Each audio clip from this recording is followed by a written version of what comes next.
Puji Tuhan, kalau hari ini kita dapat kesempatan untuk boleh berkumpul bersama-sama, kita belajar. Tema yang kita akan pelajari hari ini sangat menantang, sangat menarik. Strong from home. Ya, segala kekuatan itu dimulai dari rumah. Ya. Nah, saya memberi tema di Facebook saya, Instagram saya. Segala sesuatu itu dimulai dari rumah. Ya, segala sesuatu itu dimulai dari rumah. Maka itu, ini tema yang saya tulis. Maka itu, setan paling benci keluarga bahagia. Kenapa setan paling benci keluarga bahagia? Karena kalau keluarga bahagia, semua keluarga di muka bumi ini bahagia, berarti neraka pasti kosong. Catat, keluarga yang bahagia di bumi ini membuat neraka pasti kosong. Penjara tutup karena nggak ada orang berbuat jahat. Pengadilan berubah jadi mall, istilah saya. Dan tidak ada kejahatan di jalan-jalan, di rumah, dan di mana saja. Alkitab kita adalah satu-satunya buku di dunia. Izinkan saya mengatakan kalimat ini. Betul ya Ramon? Betul ya? Yang dari Belanda Bu Agatha, betul. Betul sekali, anak saya dari Nabire Wardana, betul. Alkitab itu satu-satunya buku di dunia yang menuliskan tentang keluarga dari awal penulisan Alkitab, Kejadian 1, sampai di kitab terakhir Wahyu 22. Bicara tentang keluarga secara rinci, secara detail. Bahkan kalau saya nggak salah, topik terbesar yang tertulis di Alkitab adalah tentang keluarga. Itu hampir 80%. Dari Illinois hadir, puji Tuhan. Dari Alabama, puji Tuhan. Hampir 80% yang Papa katakan sebagai firman Tuhan itu tentang keluarga. Saudara, ini luar biasa. Tapi sayang, izinkan saya mengatakan kalimat ini. Tapi sayang, tipuan iblis berhasil membuat gereja. Nah, aneh. Tipuan iblis berhasil membuat gereja keluar dari konsep keluarga ini. Sehingga yang dikotbahkan oleh gereja 80% lebih itu tentang doktrin, tentang organisasi, ya, tentang uang. Itu lebih 80%. Sedikit sekali gereja bicara tentang keluarga. Izinkan saya mengatakan kalimat ini dan tolong sampaikan kepada semua teman-teman pendeta dan pengkhotbah. Maaf, saya harus ngomong. Sampaikan kepada teman-teman. Kalau kita yang sedang belajar ini ada hamba-hamba Tuhan ikut mendengar, ayo kita sampaikan kepada rekan-rekan kita, para pengkhotbah yang jarang sekali khotbah tentang keluarga. Kalau saudara jemaat yang ikut mendengar saat ini dan gembala saudara jarang khotbah tentang keluarga, apalagi gembala yang sering khotbah tentang uang, tentang doktrin. Sampaikan. bahwa 80% isi Alkitab itu tentang keluarga. Dari Kejadian pasal 1 sampai Wahyu 22. Nah, begini yang saya temukan. Kalau sampai ada di antara kita pengkhotbah, gembala, penginjil, pendeta, majelis jemaat yang tidak bisa punya banyak bahan untuk mengajar tentang keluarga. Padahal Alkitab itu isinya 80% kurang lebih tentang keluarga. Pasti. Makasih dari Atlanta sudah hadir. Kalau ada hamba Tuhan, pengkhotbah dan sebagainya yang jarang khotbah tentang keluarga, itu saya menemukan alasannya pasti ada dua. Maaf. Yang tersinggung, maaf. Yang tersinggung dengan kebenaran yang saya sampaikan ini, berarti dia itu orangnya. Maaf. Catat. Hanya ada dua alasan. Bukan satu di antara dua. Hanya ada dua alasan. Kalau sampai ada pengkhotbah, pendeta, gembala yang tidak atau jarang khotbah tentang keluarga. Catat satu. Karena keluarganya sendiri nggak beres. Nggak beres. Maka itu dia takut menyampaikan.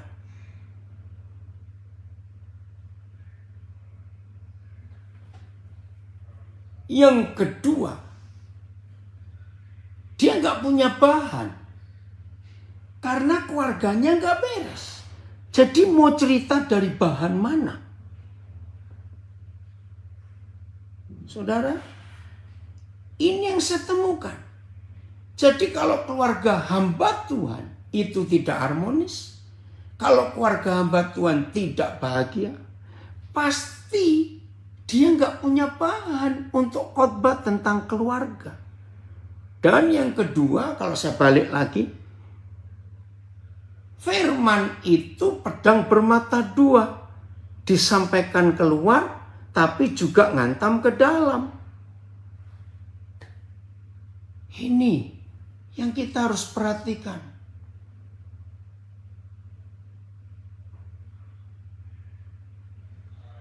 Tuhan tolong kami. Ya kasihan jemaat dari keluarga atau pendeta yang seperti itu. Betul Agatha. Ya, dari Atlanta saya baca komennya. Jadikan semua bangsa muridku, bukan jadi anggota gereja. Nah, murid itu adalah anak-anak yang dilahirkan. Ya, saya akan bahas nanti ayat itu. Murid itu adalah anak-anak yang dilahirkan. Oke, saya baca dulu ayatnya. Galatia 4 ayat 19. Jadi perintah The Great Commission, ya, perintah agung Tuhan Yesus sebelum dia naik ke surga di Matius 28, di Markus 16. Pergilah ke seluruh dunia, beritakan Injil itu, ajarkan pada semua bangsa untuk mereka menjadi muridku. Bukan jadi anggota gerejaku. Nah, kata murid, ya, Galatia 4 ayat 19, kata murid. Mari kita lihat. Galatia 4 ayat 19. Ternyata murid itu anak-anak, bukan jemaat. Ya. Hai anak-anakku, saya belum pernah menemukan ayat lain tentang pemuritan sehebat ayat ini di dalam kitab suci kita. Tentang pemuritan. Kalau ada di antara saudara yang pernah dapat ayat lain tentang pemuritan selain Galatia 4:19, beritahukan saya mau belajar. Hai anak-anakku, bukan hai jemaatku, bukan hai anggota gerejaku, hai anak-anakku. Karena kamu Aku menderita sakit bersalin lagi, sakit bersalin, sakit melahirkan. Ini kan keluarga. Sampai kapan seorang pemurid, seorang gembala, seorang pemimpin itu berhenti sakit bersalin setelah berkali-kali melahirkan, mengandung dan melahirkan anak yang sama, murid yang sama? Sampai kapan stop sakit bersalin? Sampai rupa Kristus menjadi nyata di dalam diri anak kita itu. Wih, ini luar biasa, saudara. AYT, ya, AYT. Maaf. Kita akan lihat beberapa terjemahan, ya. AYT. Anak-anakku, demi kamu, aku rela sekali lagi menanggung sakit melahirkan sampai Kristus dinyatakan di dalam kamu. BIS, anak-anakku yang tercinta, saya sekarang ini menderita lagi karena kalian. Saya menderita seperti seorang ibu menderita pada waktu melahirkan anak. Saya akan terus menderita. Maksudnya untuk satu murid, untuk satu anak. Saya akan terus menderita kalau sifat-sifat Kristus belum tertanam pada dirimu. Wih, TSI. Anak-anak saya yang saya kasih, karena khawatir tentang kalian, perasaan saya seperti seorang ibu yang menderita pada waktu melahirkan anaknya. Memang saya pernah menjadi bapak rohani kalian, tetapi saya merasa sangat terbeban lagi karena kalian belum dewasa dalam hal bersatu dengan Kristus. FAYH, ya. Saudara, baca dari beberapa terjemahan makin kuat ini. Betapa saudara sekalian menyakiti saya. Ini gembala bicara kepada yang dididik, yang dilayani. Betapa saudara sekalian menyakiti saya. Sekali lagi saya menanggung sakit seperti seorang ibu yang menantikan kelahiran anaknya. Dengan rindu saya menantikan saat saudara akan dipenuhi oleh Kristus. Oke, TSI-nya nanti saya akan baca lagi. Jadi saudara, gereja itu bukan organisasi keagamaan dalam nama Yesus. Saya berkata, gereja bukan organisasi keagamaan. Lalu apa? Gereja itu keluarga. Ya, lagi sekali bukan organisasi keagamaan. Nah, kalau keluarga berarti terdiri dari suami istri dan anak-anak. Oke, bukti yang lain bahwa gereja itu keluarga. Efesus 2. Efesus 2 mulai ayat 18 sampai 20. Efesus 2 ayat 18 sampai 20. Terima kasih Roh Kudus. Karena oleh Dia, oleh Kristus Yesus, kita kedua pihak dalam satu roh. Nah, secara latar belakang, Paulus menulis waktu itu terdiri dua kelompok besar di dalam gereja Perjanjian Baru. Satu orang-orang Yahudi, ya, yang hidup beratus-ratus tahun dalam hukum Taurat, menjadi percaya Tuhan Yesus oleh berita Injil. Tapi orang-orang Yahudi Kristen ini, murid Yesus ini, nggak bisa terima kalau ada orang yang bukan Yahudi menjadi percaya Yesus, tidak melakukan persyaratan Taurat seperti disunat, seperti apa. Nah, lalu ada pihak kedua, kelompok kedua dari orang-orang yang bukan Yahudi yang menjadi percaya Tuhan Yesus. Jadi zaman itu, saudara, Sangat besar perpecahan, pemisahan antara Yahudi yang percaya Yesus dengan orang-orang yang bukan Yahudi yang percaya Tuhan Yesus. Paulus sedih melihat perpecahan itu. Maka itu dia berkata, karena oleh Yesus kita kedua belah pihak Yahudi yang sudah percaya Yesus dan orang yang bukan Yahudi tapi percaya Tuhan Yesus. Kita kedua belah pihak dalam satu roh beroleh jalan masuk kepada Bapa. TSI-nya, sekarang kita semua melalui apa yang sudah Kristus buat bagi kita mempunyai hak untuk datang kepada Bapa. Satu Bapa. Nah, ini bicara keluarga karena ada Bapa, ada Bapa. Ya, datang kepada Bapa melalui Roh Kudus yang ada di dalam diri kita masing-masing. Jadi nggak ada lagi perpecahan, nggak ada. Maka itu keluarga yang menyedihkan adalah keluarga yang berantakan di dalam satu rumah. Aduh, ngeri sekali. Oke, ada komen ini dari Salatiga. Keluarga itu gereja. Kepala keluarga atau ayah langsung ditapiskan, dilantik menjadi gembalanya. Amin. Betul sekali. Ya, oke. Jadi kita yang tadinya musuhan jadi satu. Ayat 19. Oke ya.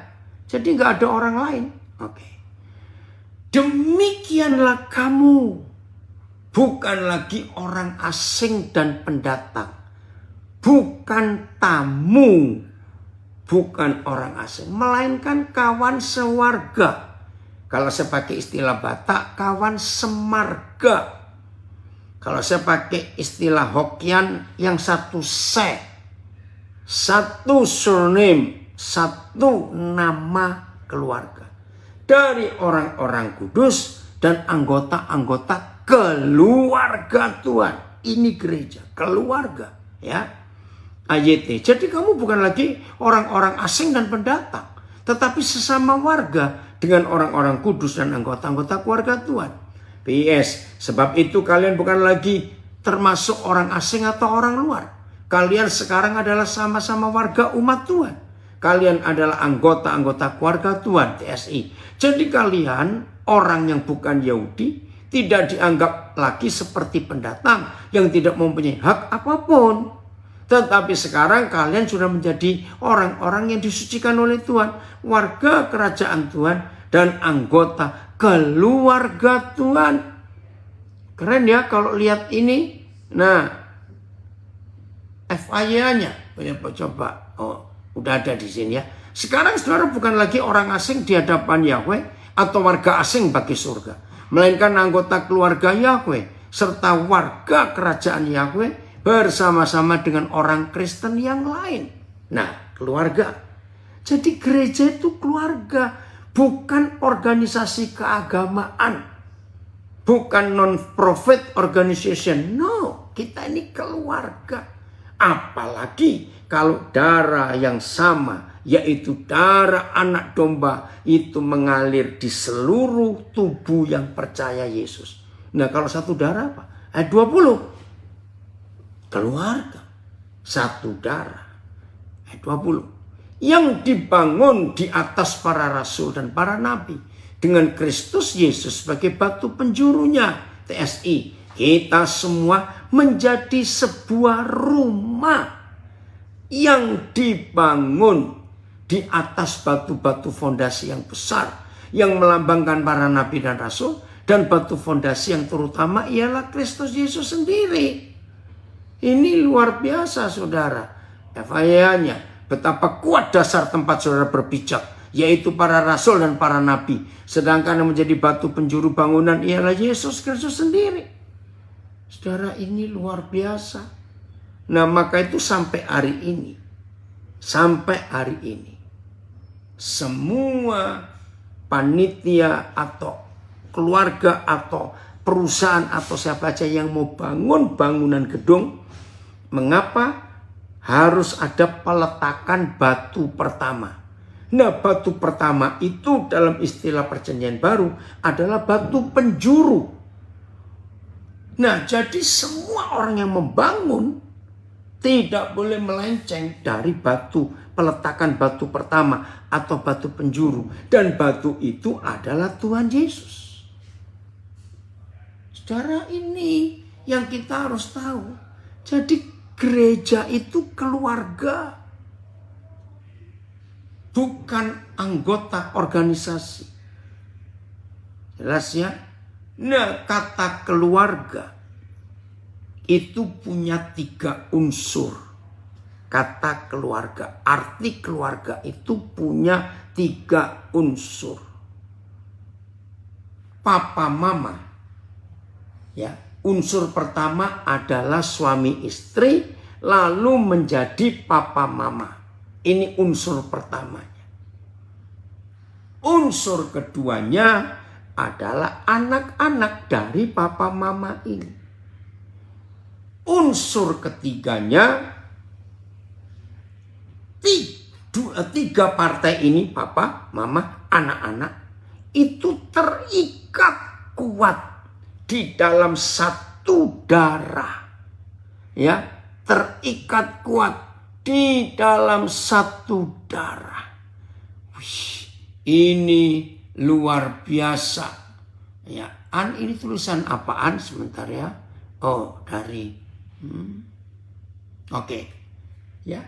Nah, karena terikat dalam satu darah, maka itu hubungan papa mama, anak-anak, ya, termasuk kakak beradik, itu nggak bisa dipecahkan oleh apapun juga. Nggak bisa dipisahkan oleh apapun juga.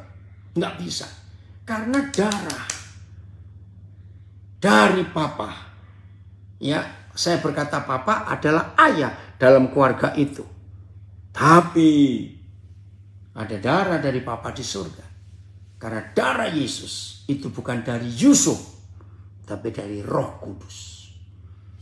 Nah, 3 unsur ini berbentuk saling mengasihi, saling menerima, dan saling mengampuni. Apapun yang terjadi. Saling mengasihi, saling mengampuni, saling menerima. Apapun yang terjadi. Luar biasa. Nah, ikatan ini tertulis di 1 Korintus 12. Ya, kita lihat 1 Korintus 12. Aduh, saya mulai ayat berapa ya?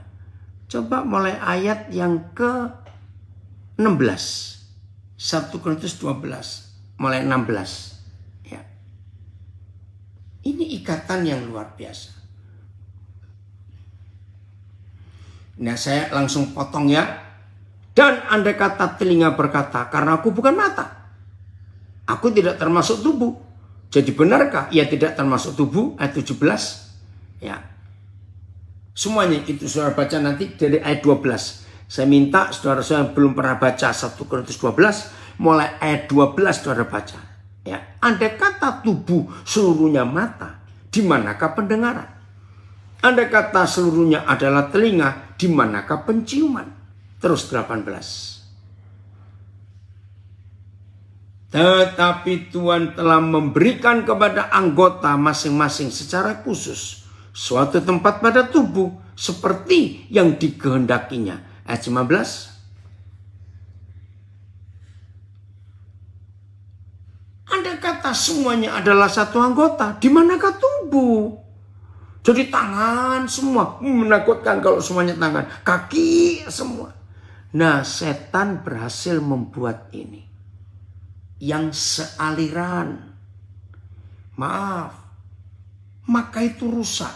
Yang Katolik hanya mau kumpul dengan Katolik, yang Pentakosta hanya mau kumpul dengan Pentakosta, yang Reform hanya mau kumpul dengan Reform, yang Armenia hanya mau kumpul dengan Armenia, yang Betel hanya mau kumpul dengan Betel. Maaf, yang Gisi hanya mau kumpul dengan Gisi, yang Advent hanya mau kumpul dengan Advent. Oh itu, ya. Yang GPDI maunya kumpul dengan GPDI. Maaf saudara. Maka itu dikatakan andai kata semuanya adalah satu Di manakah tubuh? Ayat 20. Jadi kita nggak boleh terkotak-kotak, nggak boleh terpecah-pecah. Memang ada banyak anggota, tetapi hanya satu tubuh. Ada banyak anggota dalam keluarga, tapi tetap satu keluarga. Nggak bisa banyak. Ayat 21. Jadi mata tidak dapat berkata kepada tangan, aku tidak membutuhkan engkau. Dan kepala tidak dapat berkata kepada kaki, aku tidak membutuhkan engkau. Kalau saya pakai terjemahan kasar ya, maaf. Orang Katolik gak bisa berkata, aku gak butuh Protestan dan Pentakosta. Nanti orang Pentakosta berkata, aku gak butuh Advent dan gak butuh Katolik. Dan terus begitu. Perpecahan yang sealiran. Nah, saya suka ayat ini. Ini yang saya mau bacakan, mau uraikan ayat 22. Saya ulangi lagi, dalam satu keluarga yang terdiri dari papa, mama, dan anak-anak tidak boleh dipecahkan, dipisahkan dengan alasan apapun karena satu darah dari papa, dari seorang ayah. Lahir anak-anak lewat mama. Satu darah itu nggak bisa dipecahkan, nggak bisa dipisahkan, nggak bisa diceraikan, nggak bisa karena darahnya sudah jadi satu. Maka itu saya katakan setelah 3 unsur keluarga tergenapi, papa, mama, ya, lalu anak-anak, lalu jadi keluarga yang besar, harus ada kasih, pengampunan, dan penerimaan. Tolong catat 3 ini, kasih, pengampunan, penerimaan. Penerimaan, pengampunan, kasih. Terserah, saya mau pakai yang mana dulu. Ini ayatnya. 1 Korintus 12 ayat 22. Malahan justru anggota-anggota tubuh yang nampaknya paling lemah, yang paling dibutuhkan. Ini konsep yang luar biasa. Secara medis ayat ini sudah terbukti. Saudara, tubuh kita yang dari kepala terus sampai ke ujung kaki, itu kan yang di luar. Kelihatan kuat. Tapi di dalam kepala ini ada nggak tahu berapa juta syaraf halus. Di mata, dalam mata kita ada berapa banyak pembuluh darah halus. Terus di bagian tubuh kita yang nggak kelihatan, itu ada yang kelihatan lemah. Justru itu yang dibutuhkan. Bukan yang kelihatan cuma hidung, telinga, ya bibir kita, gigi. Tapi ternyata ada yang lemah. Yang paling dibutuhkan. Terus ayat 23. Oh, TSI saya mau baca dulu. TSI ya. Sebaliknya. Bagian-bagian tubuh yang tampaknya lemah atau dianggap kurang terhormat sebenarnya sangat penting dan selalu diberi perhatian yang khusus. Contohnya anggota-anggota tubuh yang tidak pantas dilihat. Kita lindungi dengan pakaian. Nah, ini terjemahan TSI-nya keren ya. Saya ulangi. Sebaliknya bagian-bagian tubuh yang tampaknya lemah atau dianggap kurang terhormat sebenarnya sangat penting dan selalu diberi perhatian yang khusus. Contohnya anggota-anggota yang tidak pantas dilihat kita lindungi dengan pakaian. Dengan demikian setiap anggota tubuh yang dianggap kurang terhormat justru selalu diberikan perhatian khusus. Maaf. Doktrin gereja merusak ayat ini. Maaf. Apa yang terjadi dalam gereja? Yang kelihatan lemah dan gak berguna sepertinya dibuang, diusir.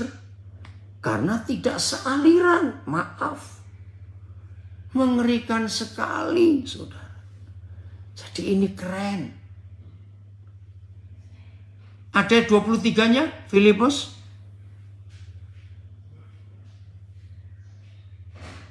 Ada 23. Nah, ini dia. Dan kepada anggota-anggota tubuh yang menurut pemandangan kita kurang terhormat. Kita berikan penghormatan khusus. Dan terhadap anggota-anggota kita yang tidak elok, kita berikan perhatian khusus. TSI-nya. Oh, TSI tadi ayat 22 juga ya. Sudah kebaca semuanya. Puji Tuhan, FIH-nya. Sekarang coba. FIH.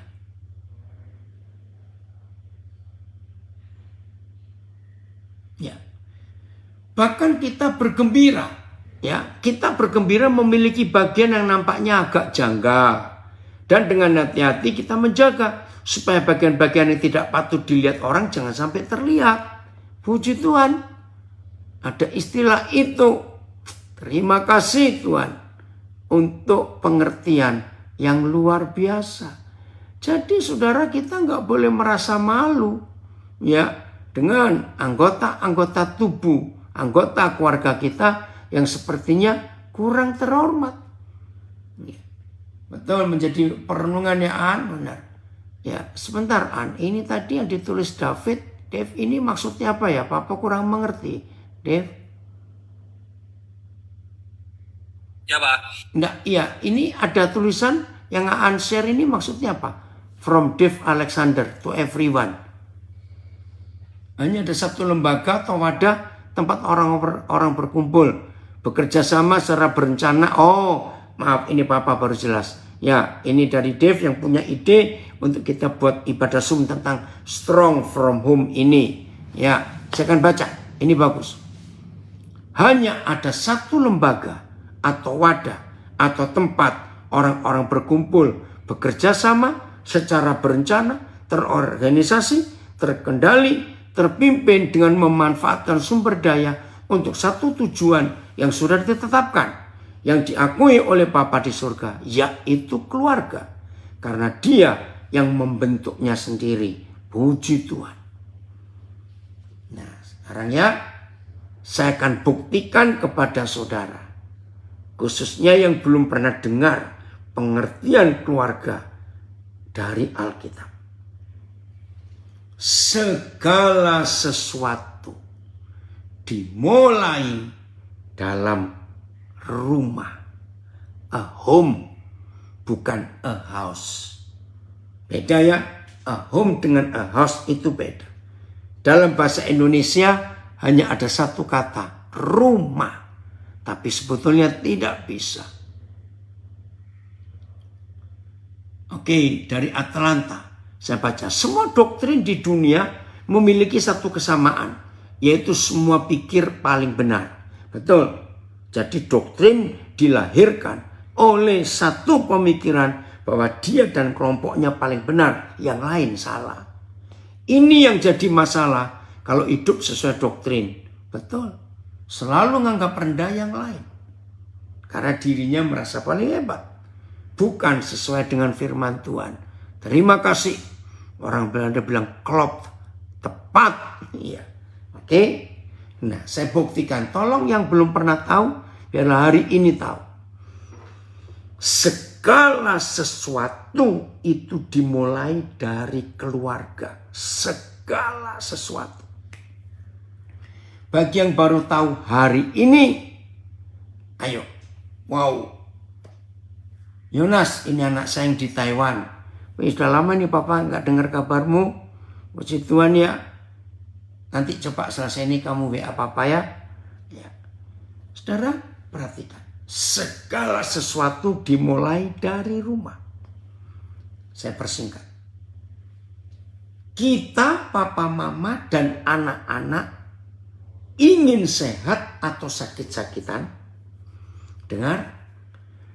Ingin sehat atau sakit-sakitan? Ingin bodoh atau pandai? Ingin kuat atau lemah? Ingin berhasil atau gagal? Ya. Ingin apa saja, jadi apa saja. Semua dimulai dari rumah. Enggak ria, enggak berat. Ini ringan. Kalau Roh Kudus kita turuti. Enggak berat, sama sekali tidak berat. Asal Kita mau taat pada peraturan. Ya, ayo, ini anak saya dari Langowan ini tanya. Saya mau tanya begini. Buat kita yang bukan dokter, pasti jadi dokter itu berat. Buat kita yang bukan pilot, aduh kalau suruh jadi pilot, aduh berat. Betul? Buat kita yang bukan ahli komputer atau ahli informasi teknologi, IT, aduh berat. Ya maafkan saya, kalau saya suruh belajar jadi pilot, saya terlambat sekali, nggak mungkin lah. Apalagi jadi dokter, nggak mungkin. Bahkan kalau saya harus belajar mengikuti teknologi sekarang, aduh saya nggak sanggup lah. Tapi kalau ada yang mau belajar, ya nggak ada yang berat. Maka itu kalau kita mendengar firman dan kita melakukan, indah, nggak berat. Ikuti saja, ikuti saja. Nah, ini contoh bagaimana kita hidup di dalam kebenaran ini. Jelas ya saudara? Untuk itu belajar firman. Keren ya Ria? Oh, puji Tuhan, puji Tuhan. Itu Bapa kita di surga. Nah, saya ulangi lagi. Kok bisa? Mau sehat atau sakit-sakitan, mau gagal atau berhasil, mau pandai atau bodoh, ya, mau kuat atau lemah, mau apa saja itu dari rumah mulainya, bukan dari sekolah, bukan dari pasar, bukan dari mall, bukan dari terminal, bukan dari stasiun, bukan dari bandara, bukan dari jalanan, dari rumah. Papa mama yang harmonis, saling mengampuni. Lihat aja anak-anaknya pasti sehat-sehat, pintar-pintar. Tapi papa mama yang berantakan, suka berantem, anaknya pasti bermasalah. Nah, anak-anak yang bermasalah karena orang tua bermasalah, menikah nantinya mereka akan membawa masalah yang mereka nikmati dari kecil, dibawa ke keluarganya yang baru dibentuk. Aduh Tuhan, tolong. Betul nggak saudara? Ya, coba perhatikan. Ketika anak-anak dari kecil hidup dengan papa mama yang berantem, bertengkar, maki, nendang, bentak, teriak, capek anak-anak. Danger, betul Gus. Danger, bahaya sekali. Anak-anak yang bertumbuh sejak kecil, hari-hari hanya dengar teriakan, bentaan, maki, tendangan. Anak-anak dewasa dengan kepahitan. Nanti kalau mereka menikah tanpa mereka mau, mereka melakukan kepada anak-anak mereka, jadi cucu-cucu kita, mereka lakukan atas apa yang mereka lihat dari kita berdua. Saya beri contoh gampang saja. Betul, mewariskan karakter. Ini ada komen dari Pak Rudi Santoso. Karakter jelek yang diwariskan. Contoh, ada orang kaya. Woi, pengen anak-anaknya berpendidikan hebat. Cari sekolah yang paling mahal di kotanya. Ada, silakan. Tapi saya beritahu, mana anak orang kaya masukkan ke sekolah yang paling mahal. Panggilkan guru les yang hebat-hebat. Dengar. Tapi kalau papa mamanya rajin bertengkar. Dan biasanya biasanya orang tua bertengkar itu rata-rata malam loh saudara. Karena kalau pagi-pagi sudah bertengkar, berarti orang dua ini nggak kerja. Betul? Nah, karena malam atau sore pulang kerja, baru bertemu di rumah, berantemlah mereka. Nah, anak-anak yang masih kecil, kalau orang tuanya rajin bertengkar, dan biasanya malam kalau bertengkar, pasti anak-anak akan susah tidur. Kenapa? Karena anak-anak was-was. Aduh, bertengkar lagi ya malam ini. Papa mama ribut lagi nggak ya malam ini? Mereka gelisah. Mau tidur dengan baik nggak bisa karena takut. Nah, anak-anak yang nggak bisa tidur nyenyak malamnya, besok bangun pagi stres, mentalnya capek. Anak-anak harus sekolah. Apa yang terjadi dengan anak-anak yang di sekolah mahal dan the best di kotanya, tapi kalau malam gak nyenyak tidurnya, bagaimana bisa belajar baik di sekolah? Akhirnya di sekolah beban makin berat karena stres ngikutin tugas-tugas.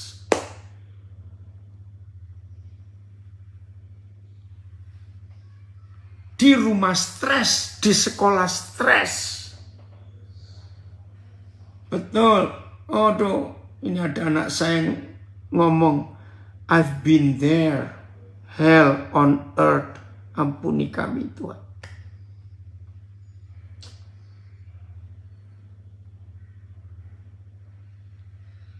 Yang ikuti di Zoom dan Facebook. Ini ada anak saya yang aku pernah di situ, dan itu neraka di dunia. Oh, itu yang dari Makassar, ini yang dari Salatiga. Betul. Saya tumbuh dalam keluarga dari seorang bapak yang temperamen.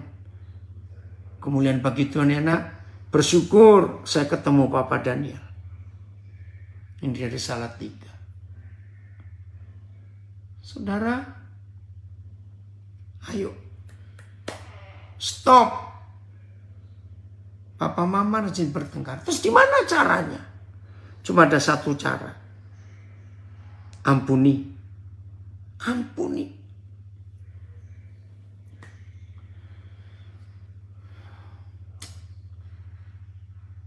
Ini ada yang beri kesaksian. Kakak saya diperlakukan buruk oleh papa. Tidak dikasih. Jadi tumbuh menjadi orang yang tidak percaya diri dan tidak akur dengan istrinya. Sakit-sakitan dan pemarah. Tuhan pulihkan.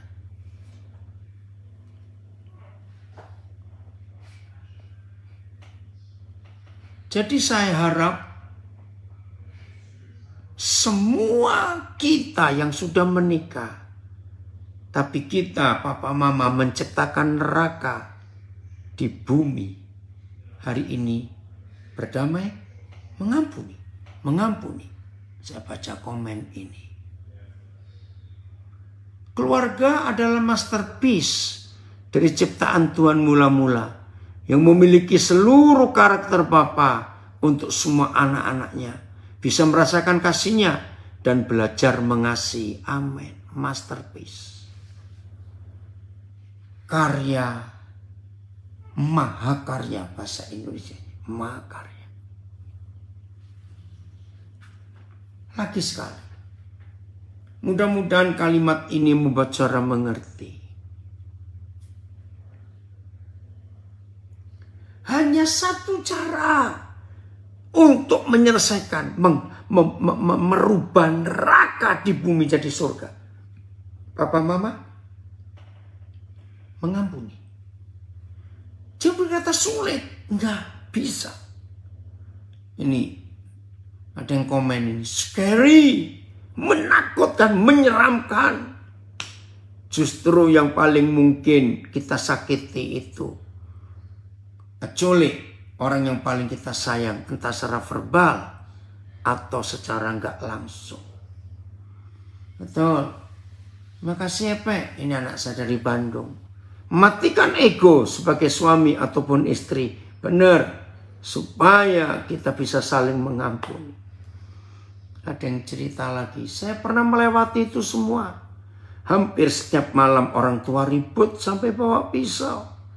Dan anak-anak dibangunkan oleh papa. Disuruh lihat mereka ribut. Aduh, ini lebih sadis lagi. Tuhan pulihkan.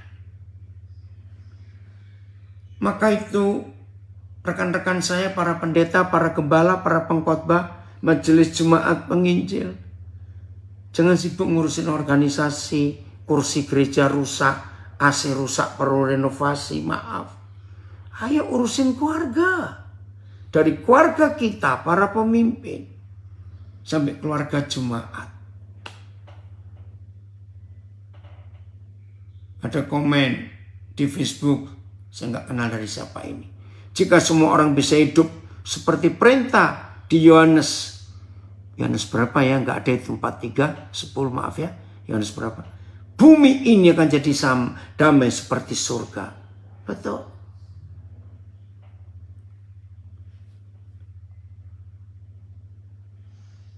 Oh, ada yang beri emoticon nangis, betul. Tuhan tolong. Iblis sekarang kerja 100 kali lipat. Kita harus waspada. Keluarga harus saling menerima, mengasihi, mengampuni, betul. Mengampuni. Tolong yang kirim ini Yohanes salah tulis kali. Wow. Ini saya punya anak di Sumatera Utara, tapi saya belum pernah ketemu. Horas, Wahyu Aritonang, Papa senang kamu bisa ikut. Mengampuni dengan setulus hati dan bangkit sesuai firman. Makasih Wahyu.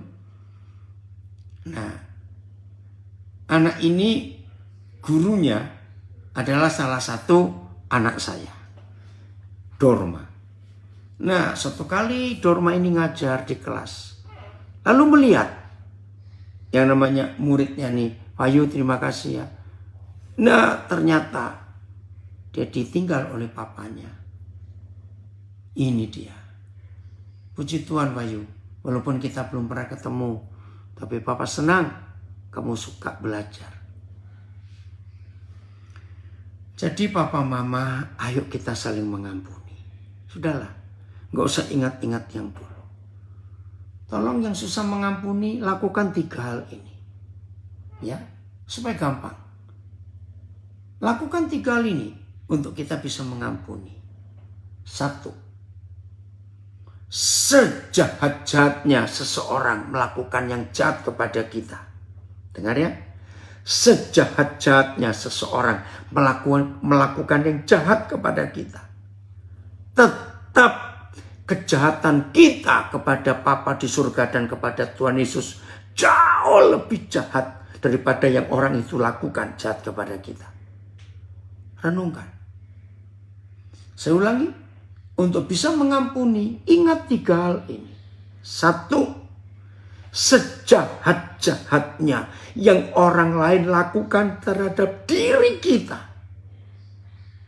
tetap lebih jahat yang kita lakukan kepada Bapa di surga. Kalau saudara menyetujui ini, ya, oi Riyandi, Papa senang sekali kamu ikut belajar. Ya, belum tahu ya nak, tanggal berapa kamu ke Labuan Bajo? Papa ingin tahu tanggal berapa. Saya ulangi, ada 3 hal untuk kita bisa mengampuni dengan mudah. 1. Sejahat-jahatnya orang itu berbuat jahat kepada kita, maka perbuatan jahat kita kepada Bapa di surga jauh lebih jahat daripada yang orang itu buat jahat kepada kita. Sebelum saudara mengakui fakta ini, dijamin oleh setan, saudara nggak akan bisa mengampuni orang lain. Setan loh yang jamin. Oh, Yohanes 15 ayat 10. Ya, maksudnya tuh ya, supaya bumi damai seperti surga. Terima kasih. Nanti kita akan lihat itu tentang anak terhilang kayak domba ya. Nah, oke. Oh, ini ada yang komen. Berarti suami istri perlu bulan madu lagi. Tiap hari. Suami istri harus bulan madu tiap hari. Oke. Saya ulangi lagi. Tuhan tolong. Saudara yang sulit mengampuni berarti ya, berarti saudara lupa bahwa kejahatan saudara yang saudara lakukan kepada Tuhan itu jauh lebih jahat daripada orang jahat yang berbuat jahat kepada saudara. Maaf, kemuliaan buat Tuhan. Orang-orang yang kenal saya pasti sering berkata, kenapa Pak Daniel itu kok mudah mengampuni? Ya karena ini, sejahat-jahatnya orang jahat itu kepada saya, ternyata saya buat lebih jahat kepada Tuhan. Dan ketika saya bertobat mengaku dosa, Bapa di surga langsung ngampuni saya. Tolong ya. Oh terima kasih An. Ini Yohanes 15:10. Kalau kalian menaati aku, kalian hidup di dalam kasihku. Sebagaimana aku juga menaati Bapakku dan hidup di dalam kasihnya. Terima kasih yang kirim Yohanes 15:10. Jelas ya? Jadi kalau suami istri atau siapa saja sulit mengampuni karena saudara lupa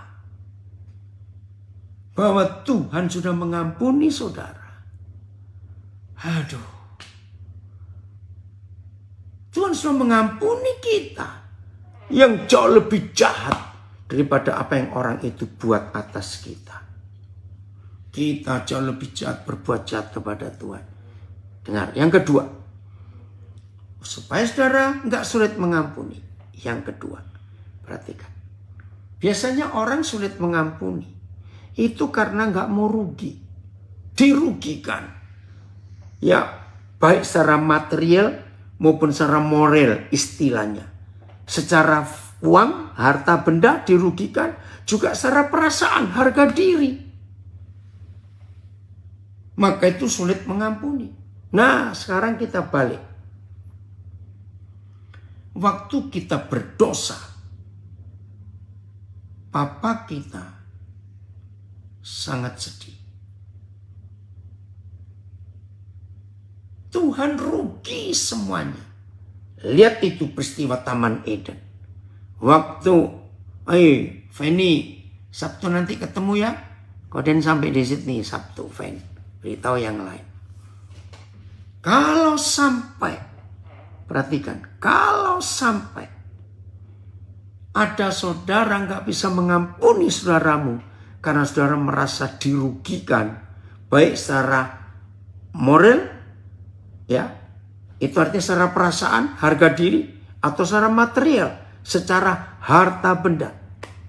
Saya ingatkan, yang kita buat kepada Papa di surga, Papa kita hancur. Ingat peristiwa Taman Eden. Rusak semua rencana Tuhan. Berantakan total. Tapi Tuhan tetap mengampuni Adam dan Hawa. Jadi ada yang tanya, kalau suami minta cerai bagaimana solusinya? Tetap tidak mau cerai. Dan kalau dia ngotot cerai, biar dia ngurus cerai. Diam saja. Memang walaupun hukum sudah begitu jahat, asal punya uang, walaupun yang dituntut nggak hadir, tetap bisa diketok palu itu. Jangan mau pokoknya. Dan mengampuni. Ya, percayalah Tuhan pasti akan bertindak. Jadi yang kedua, saudara sulit mengampuni karena saudara merasa dirugikan. Bukankah kita kalau berdosa merugikan Tuhan habis-habisan? Dan Tuhan tetap mengampuni. Yang ketiga, kenapa sulit mengampuni? Saudara catat ini baik-baik. Kita lupa bahwa Papa mengampuni kita karena kita mengampuni orang lain. Jadi kalau kita tidak mau mengampuni orang, maka Papa kita pun gak bisa mengampuni kita. Waduh, itu takut sekali. Matius 6, 14, 15. Kita lihat ayat ini. Matius 6, 14, 15. Maka itu kita harus mengampuni. Karena kalau kita tidak mengampuni, kita tidak diampuni. Dan apa yang terjadi kalau kita tidak diampuni? Lihat. Tetapi jikalau kamu 14 dulu. 14, 15. Ya. Nah, ini ada yang komen lagi. Nah, ini lagi. Kedengaran ringan tapi berat. Mengampuni. Enggak. Tetap ringan, nak. I just told my son. Kalau enak banget hidup kayak papi. Ya ringan banget. Ya ringan karena mentaati hukum Tuhan. Enggak ada yang berat. Oke. Matius 6:14. Karena jikalau kamu mengampuni kesalahan orang, Bapamu yang di surga akan mengampuni kamu juga. Gampang toh? Ampuni. Terus 15.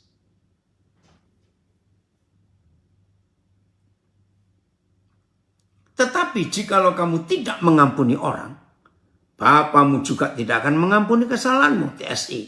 Tetapi kalau kamu tidak memaafkan orang yang bersalah kepadamu, Bapamu yang di surga juga tidak akan mengampuni dosa-dosamu. Ini hal ketiga supaya kita mudah mengampuni orang. Itu dia. FYH ya, saya baca. Bapa yang di surga akan mengampuni kalian jika kalian mengampuni mereka yang bersalah pada kalian. Tetapi jika kalian tidak mau mengampuni mereka, Bapa tidak akan mengampuni kalian juga. Dari Lampung ada pertanyaan sebentar. Apakah saat bimbingan pranikah ada tes kejiwaan? Maaf, bukankah setiap manusia itu ada masalah kejiwaan? Tergantung ya dari gembala atau gereja yang melayani. Ya, tes kejiwaan tidak harus pakai syarat-syarat psikologis, pakai ayat Alkitab saja.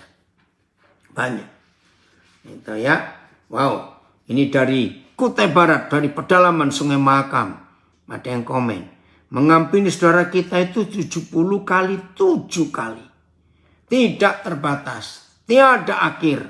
Matius 18 ayat 22. Betul. Sebentar yang di Zoom ada pertanyaan lagi.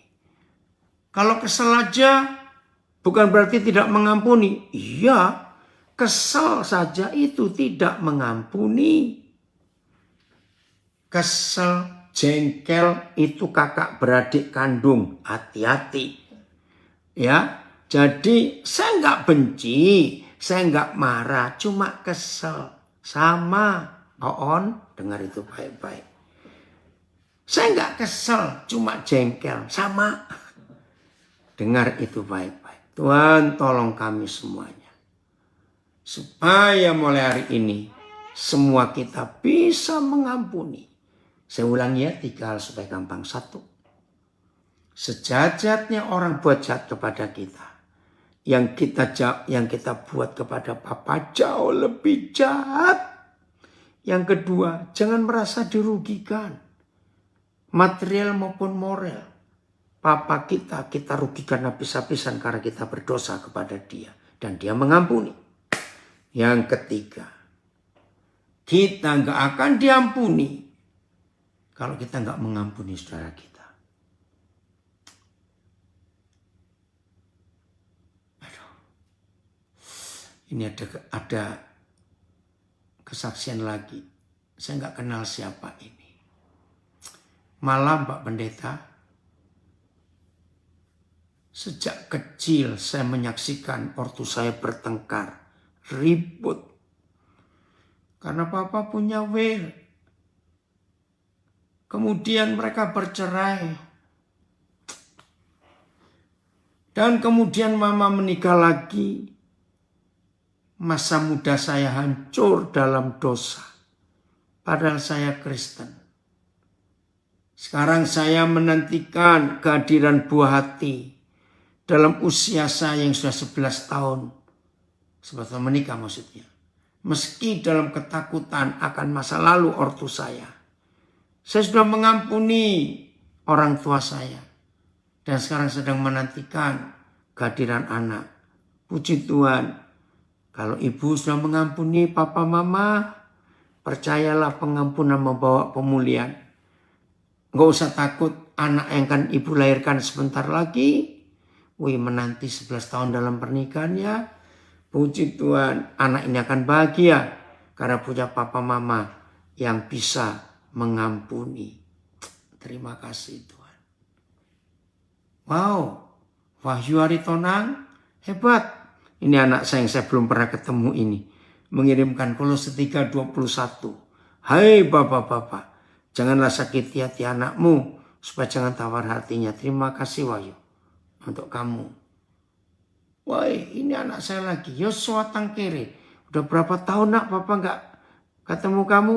Sekarang kamu kerja di mana? Papa dengar berapa tahun lalu kamu sudah lulus kuliah. Puji Tuhan. Oh, ini ada kesaksian di Instagram. Mengapa ya belajar via sekarang ini online ini seperti ditemplak. Tapi kok malah lega ya? Ajaib. Puji Tuhan. Karena templakan Roh Kudus itu memulihkan kita. Oh Jos, kamu kerja di Jakarta. Oke, nanti WA Papa ya, kamu di mana Jakartanya? Kan Papa sering ke Jakarta. Ya, oke Jos, nanti Papa tunggu. Saudara, maka itu kalau firman itu kita dengar dan kita lakukan, aduh luar biasa. Tuhan pasti menolong kita. Ayo semua kita melakukan. Kalau firman ini kita dengar, ya. Kalau firman ini kita dengar mulai malam ini, pemulihan terjadi di hidup kita. Wih, dahsyat saudara, dahsyat betul. Kasih kuasa Tuhan bekerja luar biasa. Jadi jangan izinkan si setan merusak keluarga kita, pernikahan kita. Anak-anak yang mau menikah, siapkan diri kalian. Punya saling pengampunan yang terus-menerus luar biasa. Bagian terakhir. Tuhan tolong kami. Betul. Saya tidak tahu ini siapa ini. Sylvia ya, dahsyat. Tahu, dari Malang ada kesaksian, coba saya baca. 8 tahun tidak bisa lepas dari sakit hati karena ditipu. Aduh. 8 tahun tidak bisa lepas dari sakit hati karena ditipu pendeta. Setelah belajar Matius 5:9. Waktu papi bahas langsung ambil keputusan bertobat. Dan belajar melepas semua yang sudah terjadi. Karena saya takut tidak bisa disebut sebagai anak-anak Tuhan. Akhirnya hubungan dalam keluarga semakin membaik. Puji Tuhan. Nah itu loh. Kalau sudah terima pengampunan. Oh ya, dari Kutai Barat ada yang memberi tambahan. Eka, makasih. Mengampuni demi kebaikan diri sendiri. Agar kita tidak disiksa para algojo. Matius 18:34. Betul. Kalau kita tidak mengampuni, kita akan diserahkan kepada algojo. Masih ingat saya pernah mengajar? Apa bedanya algojo dan tukang pijat? Beda sekali. Kalau tidak mengampuni, kita diserahkan pada algojo. Bagian terakhir. Papa, terima kasih untuk kasih-Mu. Terima kasih. Wow, ini ada saudara yang saya belum kenal dari Bandung. Lo Afu, ya saya nggak tahu tinggal di mana. Puji Tuhan bisa ikut belajar malam hari ini. Oh, ini dari Illinois. Ada pepatah berkata, lebih baik tamparan seorang sahabat daripada ciuman seorang musuh. Betul. Begitu, ayo kita berdamai semuanya itu. Berdamai. Efesus pasal 4. Ya. Nah, suami istri yang belum bisa menang, ada kesempatan yang Tuhan beri, tapi jangan dipraktekkan salah. Efesus pasal 4 mulai ayat 25. Ya. Satu terjemahan aja Filipus. Efesus 4 mulai ayat 25. Nah, suami istri begini, ayo ya, dalam keluarga harus ada kejujuran. Ayat 25. Wow. Ini sahabat saya dari Jerman. Dulu dari Bohum. Mantap firman Tuhan malam ini. Mengampuni adalah prioritas dalam hidup supaya bumi jadi seperti surga. Betul ya. Genau, orang Jerman bilang richtig. Ya. Ada 24. Iya 25 maaf. 20. Karena itu buanglah dusta dan berkatalah benar seorang kepada yang lain. Karena kita adalah sesama anggota. Jadi suami istri, ayo kita belajar saling jujur. Begitu ya. Oh, ini ada yang komen lagi. Tidak mengampuni itu rasanya seperti gak terlalu berdosa. Gak terlalu bagaimana. Apalagi kalau bukan kita yang salah, tapi sangat menjerat. Betul. Hati-hati dengan bisikan iblis. Kan bukan kamu yang salah, dia yang salah. Nah, ini hati-hati. Ya udah, aku sih gak perlu ngampuni. Karena bukan aku yang salah, dia yang salah. Gak bisa begitu. Oke, suami istri, supaya keluarga kita damai, lihat ayat ini. Buang dusta, buang dusta. Suami istri berdusta karena sedang berdosa untuk nutupi dosanya itu. Oke, ada yang komen, amin. Kita harus saling mengampuni satu dengan yang lain. Sebab firman berkata, jika kamu tidak mengampuni sesamamu, Bapa-Ku yang di surga tidak mengampuni. Betul. Ayat 25, Efesus 4. Ayo berkata jujur satu dengan yang lain. Oke, ayat 26. Nah, ini loh suami istri, papa kita itu baik loh. Apabila kamu menjadi marah, jadi suami istri itu boleh marah. Nah, yang belum menikah, saudara nggak boleh marah. Menikah dulu baru boleh marah. Itu arti ayat 26. Apabila kamu suami istri menjadi marah, jadi boleh. Ya, janganlah berbuat dosa. Janganlah matahari terbenam sebelum padam amarahmu. Lihat TSI-nya. Filipus ayat 26 ini ya. Nah, TSI-nya. Jadi boleh marah loh saudara. Saya kagum pada Papa di surga. Saya pernah diskusi ayat 26 Efesus 4 ini dengan beberapa psikolog. Mereka heran. Kok ada Tuhan seperti Tuhanmu? Ya. Dan apabila kamu menjadi marah, janganlah sampai kemarahan itu membuat kamu berdosa. Berhentilah marah sebelum matahari terbenam. Ini keren sekali ayat ini. Terima kasih. Jadi suami istri boleh marah. Jadi begini, berapa psikolog yang saya ajak diskusi. Waduh, ada yang bilang asik. Jangan terus-terusan loh ya, awas saya yang bilang asik ini. Oke, begini. Salah satu penyebab stresnya pernikahan. Karena memendam kemarahan, nggak bisa. Harus bisa jujur. Harus bisa jujur kepada pasangannya. Ya, tadi sore ada seorang yang mau menikah. Nah, terus calon suami ini konsultasi kepada saya. Kemarin malam, waktu di rumah calon suami ini ada masalah dengan pipa air. Lalu dia panggil tukang pipa air malam-malam karena kalau enggak bocor semua. Nah, ketika diperiksa, enggak tahu bagaimana.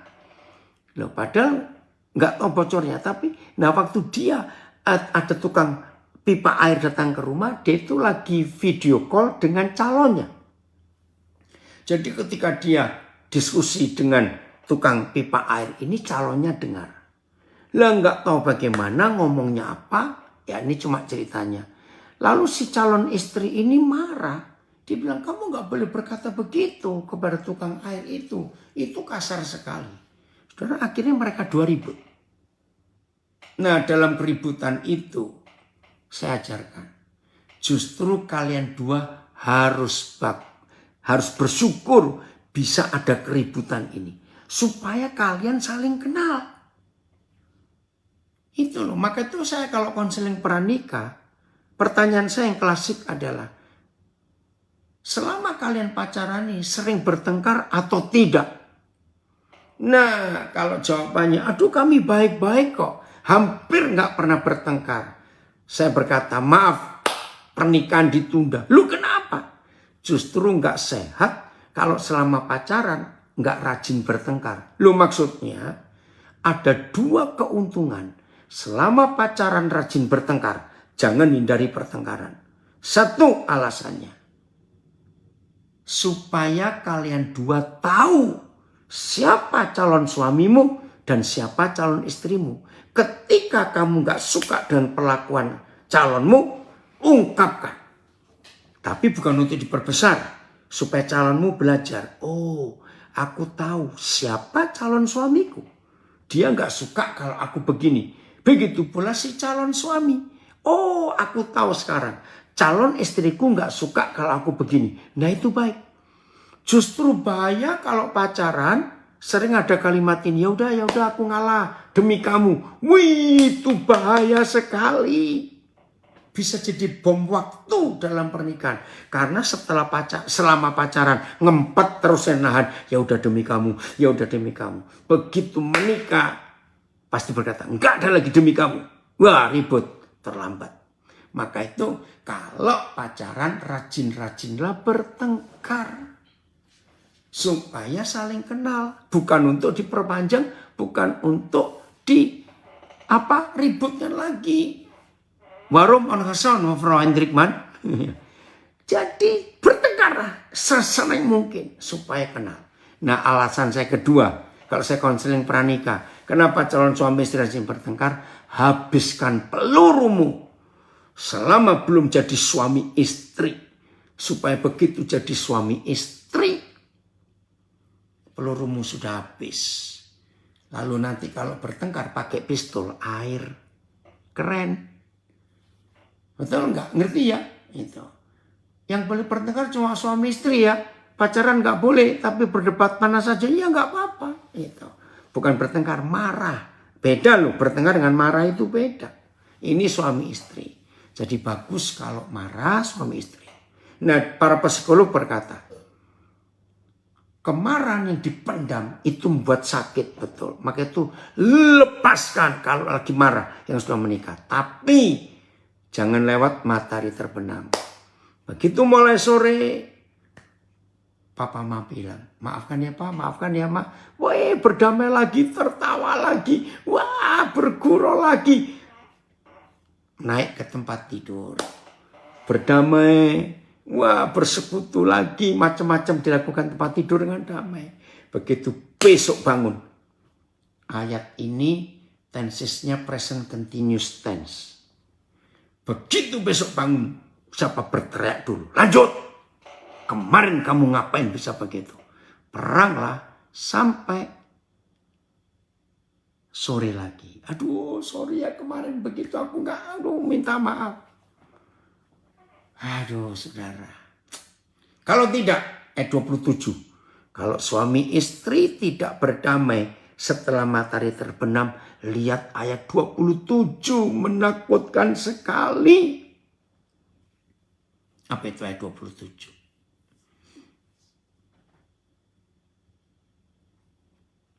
Dan janganlah beri kesempatan kepada iblis. Terjemahan yang lain. Terjemahan yang lain. Lihat, jangan beri kesempatan kepada iblis. Ada yang bersaksi, dulu saya belum bertobat. Saya mendendam sakit hati bertahun-tahun kepada suami. Dan saya sakit kanker kelenjar getah bening, ampun. Dan divonis akan mati beberapa waktu ke depan. Puji Tuhan. Saya berjanji mengampuni, lalu saya bertobat, bernasar, melayani Tuhan. Saya sembuh sampai sekarang. Wow, ini kesaksian bagus. Saya nggak kenal dari siapa ini ya. Di Facebook saya. Dulu saya belum bertobat. Saya mendendam sakit hati bertahun-tahun pada suami. Sampai saya sakit kanker kelenjar getah bening.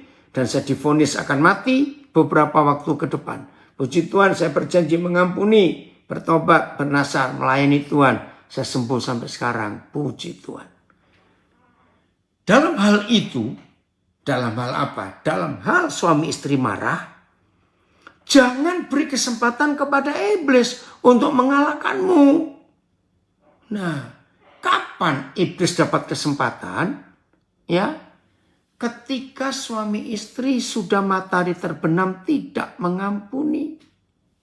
Dan ketika suami istri sudah matahari terbenam tidak mengampuni, berarti malam itu suami istri mengundang iblis nginep di rumah. Itu kan lu double goblok. Setan kok diinapkan di rumah? Kalau marahnya malam bagaimana? Ya cari, ini ada yang tanya ini, saya nggak kenal siapa ini, di Zoom. Kalau marahnya malam bagaimana? Oke, saya sarankan pilih 3 tempat, salah satu. Satu, carilah kuburan, marahlah di kuburan. Penduduknya nggak dengar kalau kalian dua bertengkar. Atau kedua, cari lapangan. Ya, cari lapangan. Berteriak lama-lama di lapangan, nggak ada yang dengar. Atau yang ketiga, kalau kebetulan rumah saudara di pantai, lari ke pinggir laut. Bermarahlah, bentak-bentakan di pinggir laut. Udah puas dari pinggir laut, dari kuburan, atau dari lapangan, pulang berdamai. Nah, waktu pulang dari kuburan, dari pinggir laut, atau dari lapangan, pulang gandengan ya, pelukan, sudah ya, lega ya, terus tidur.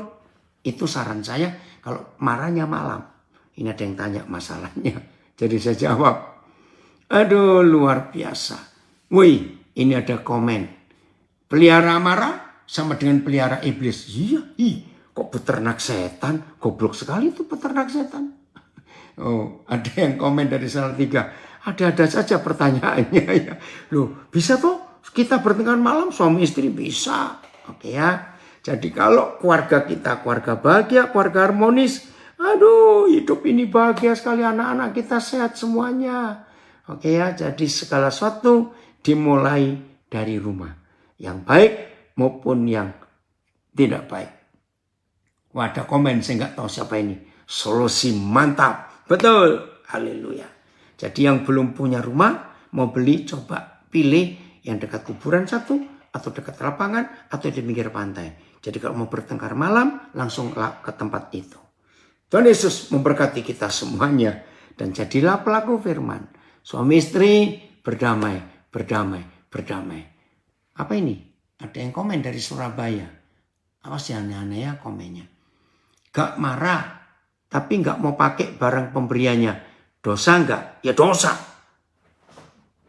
Kenapa gak mau pakai? Kalau gak mau pakai, kasih orang tuh. Daripada disimpan di rumah, makin menyakiti. Oke ya. Ya, dari Samarinda. Habiskan peluru-pelurunya sebelum menikah. Jadi jangan sampai sudah menikah, malah ada piring dan gelas yang terbang. Puji Tuhan. Tuhan Yesus memberkati kita semua. Keluarga kita, keluarga surga di bumi. Anak-anak kita sehat semuanya. Shalom, selamat menjadi pelaku firman Tuhan.